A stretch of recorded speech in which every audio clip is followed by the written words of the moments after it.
이 유명하다는 강사들의 강연을 듣고 있으면 그런 생각이 들어요. 인생 참 다이나믹하게 살았다. 그래서 저 사람들의 이야기는 참 힘이 있고 재미있다. 근데 반대로 생각해보면 난 그렇지 않은데? 내 인생은 너무 평범했는걸. 그래서 난 저렇게 다이나믹하고 재밌게 얘기할 수 없는데?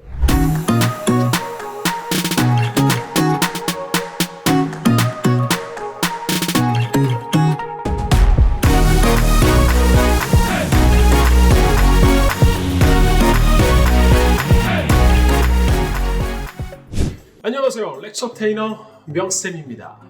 전 한때 그런 생각도 했었어요.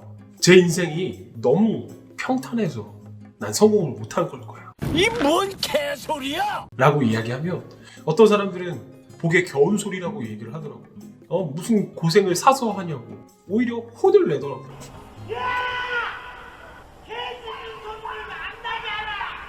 어쨌든 저도 다양한 스토리, 사건, 사고들을 갖고 있으면 어떨까 생각을 했어요. 그런 강연가들처럼 할 얘기들, 활용할 이야기들이 정말 많지 않을까 생각했던 거죠. 그래서 이 강연가들을 한번 연구해봤어요. 도대체 저 사람들이 어떻게 저렇게 다양한 일들을 재밌게 설명할까? 근데 이 고민하고 연구하던 중에 새로운 결론을 하나 얻게 됐어요. 여러분 혹시 김미경 강사님이라고 아세요? 김미경 강사님의 열정 넘치고 다이나믹한 이야기를 듣다 보면 정말 매료되기 마련인데요. 여러분들 그분의 스토리를 하나씩 해보면요, 그렇게 대단하고 다이나믹한 일들이 아니고요, 사소한 일상의 기록이더라고요. 김미경 강사님뿐만 아니라 다양한 강사, 강연가들, 이분들도 결국에는 어떤 엄청난 일들을 겪었다기보단 사소한 일상의 기록들을 어떻게 했느냐, 그리고 그걸 내가 하고자 하는 말에 어떻게 매칭시켰느냐, 바로 여기에서 결이 다르다. 그래서 오늘은 여러분들과 스토리를 발굴하고 그 스토리를 내가 하고자 하는 메시지에 어떻게 하면 연결시킬 수 있을 것인가, 이 두 가지로 얘기를 나눠볼 텐데요. 크게 세 가지 팁을 준비했습니다. 같이 한번 이야기 나눠보죠. 자, 그럼 첫 번째로 여러분들이 하고 싶은 메시지와 스토리가 연결성이 먼저 확보돼야겠죠. 연결하는 방법, 그 첫 번째로는 바로 어떤 생각을 하게 된 계기에 대해서 스토리텔링 하라 입니다. 지난 영상을 통해서 스토리텔링은 왜 중요한 것이며 어떻게 구성해야 되는지 이런 것들을 쭉 말씀드렸는데요. 정작 이런 질문들을 하시더라고요. 어떻게 하면 내 스피치에 스토리텔링을 녹일 수 있느냐, 이걸 어떻게 하면 활용할 수 있느냐, 도대체 이걸 언제 써먹는 거냐 라고 물어보시더라고요. 결론 먼저 말씀드리면 여러분들이 하고자 하는 말에 사례로서 활용하세요. 스피치 코칭을 하다 보면 꽤 자주 있는 상황인데요, 이 이야기를 통해서 어떤 메시지를 전달하고 싶은지가 빠져있는 경우가 꽤 많더라고요. 그러다 보니까 말을 하다가 이렇게 머뭇거리면서 말을 어떻게 끝맺음해야 될지를 몰라 하시는 분들이 꽤나 많더라고요. 그래서 여러분들이 효과적으로 스피치에 스토리텔링을 녹여내시려면 지난번 제가 논리적으로 말하는 방법에서 말씀드린 것처럼 여러분들이 무엇을 위해 말하고 있는지 그 핵심 키 메시지를 꼭 갖고 계셔야 돼요. 이건 다시 한번 기억하셔야 됩니다. 그리고 스토리텔링은 그 메시지의 사례로 활용하시는 거죠. 여러분들이 어떤 생각을 하게 된 그 계기에 대해서 사례로서 이렇게 스토리텔링을 활용하신다면 여러분들의 이 메시지 전달에 굉장히 좋은 사례로 활용할 수 있으실 거예요. 그리고 팁 하나 더, 여러분들이 이렇게 어떤 생각을 하게 된 계기에 대해서 스토리텔링을 푸시면 지난번에 제가 스토리텔링에서 말씀드렸던 4가지 구조, 배경, 사건, 행동, 느낀점 중에서 이 사건을 표현하시기에 굉장히 수월하실 거예요. 내가 그렇게 생각하게 된 계기의 사건을 이야기하시면 되니까요.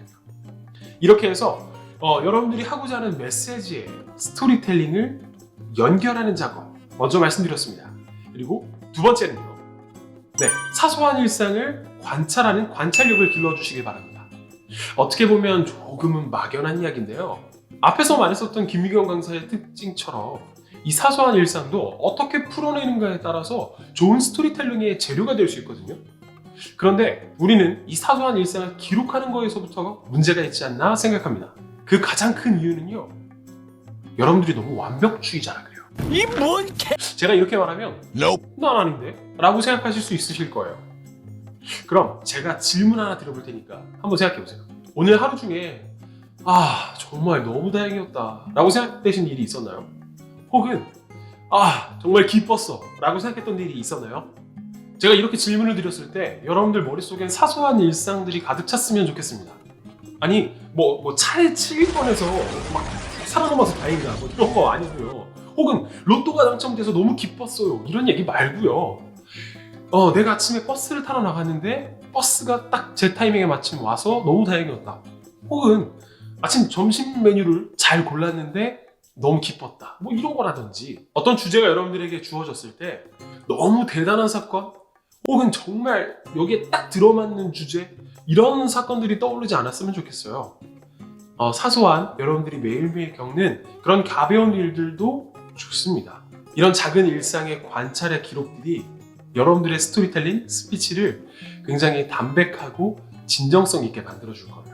자, 그래서 두 번째로는 제가 이 사소한 일상에서 스토리를 발굴하는 방법에 대해서 말씀드렸는데요.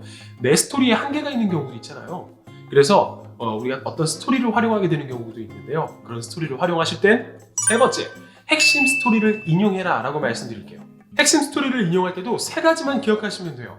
자, 첫 번째는 귀에 딱지가 않게 제가 이야기를 했죠. 명확한 키메시지를 갖고 계셔야 됩니다. 자, 두 번째, 그리고 내가 인용하고자 하는 핵심 스토리를 가져와야겠죠. 그리고 세 번째, 여러분들이 하고자 하는 키메시지에 이 핵심 스토리를 사례로서 이렇게 활용하시면 됩니다. 여러분들이 다들 아실 주제 생각하다가 이거 준비했어요. 토끼와 거북이 달리기 경주. 여러분들, 토끼와 거북이 달리기 경주 교훈이 뭔가요? 여러 가지가 나올 텐데 아마 뭐 자만하지 마라, 포기하지 마라, 최선을 다해라 뭐 이런 것들 떠올리실 거예요. 여기에서 포기하지 말라는 이야기를 하고 싶으신 거라면 그 이야기를 다 이야기할 게 아니라 거북이가 경기 초반에 토끼가 딱 달려갔음에도 불구하고 포기하지 않고 한 걸음 한 걸음 나갔던 부분, 여기에 포커스를 잡고 이야기하면 더 좋겠죠. 혹은 자만하지 말라라는 메시지를 담고 이 토끼와 거북이 이야기를 인용하신다면 이야기를 또 줄줄줄 얘기할 게 아니라 그 마지막에 잤던 부분, 거기에 포커스를 잡아서 조금 더 사건을 구성해 주신다면 이야기가 좀 더 설득력 있고 흥미롭게 압축돼서 전달될 수 있을 거예요.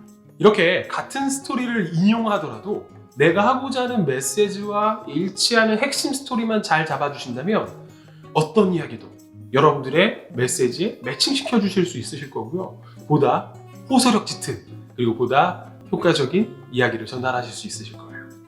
자, 이렇게 오늘은 여러분들과 스토리를 발굴하고 그리고 내가 필요할 때 적재적소에 연결성 있게 활용할 수 있는 이 방법에 대해서 알아봤는데요. 첫 번째는 어떤 생각을 하게 된 계기에 대해서 활용하라는 거였죠. 그리고 그 계기로 활용할 때 여러분들의 사소한 일상을 기록해라 라고 두 번째 말씀드렸고요. 끝으로 세 번째, 핵심 스토리를 인용하면서도 활용 가능하다 라고 말씀드렸습니다. 어떤 생각을 하게 된 계기에 대해서 사소한 일상들로 혹은 어떤 핵심 스토리로 채우신다면 여러분들의 스토리를 발굴할 수도 있고요. 그 스토리를 통해서 여러분들이 하고자 하는 메시지와 연결성 있게도 가져갈 수 있겠죠. 이렇게 여러분들의 스토리를 활용할 수 있는 방법에 대해서 오늘 이야기 나눠봤습니다. 오늘의 댓글 실습 주제는요. 바로 포기하지 마라입니다. 포기하지 말라라는 메시지를 전달하기 위해서 스토리텔링을 활용하실 건데 그 스토리텔링을 영화에서 인상 깊었던 부분을 인용해 주세요. 예를 들면 여러분들 포기하지 마세요. 아이언맨이 마지막까지 포기하지 않아서 지구의 절반을 다시 살릴 수 있었잖아요. 뭐 이렇게 표현해 주시면 되겠습니다. 그냥 뒤돌아지 마시고 댓글 남기시고 저랑 같이 소통해요. 제가 피드백도 열심히 달아드리겠습니다. 여러분들의 사소한 하루하루가 누군가의 하루를 뒤흔들 수 있는 스토리텔링이 될 수 있습니다. 오늘도 저와 함께한 시간이 뒤로 가기 버튼보다 같이 있었다면 좋아요와 구독하기 부탁드릴게요. 이렇게 인사드리겠습니다. In case I don't see ya. Good afternoon, good evening, and good night. 안녕!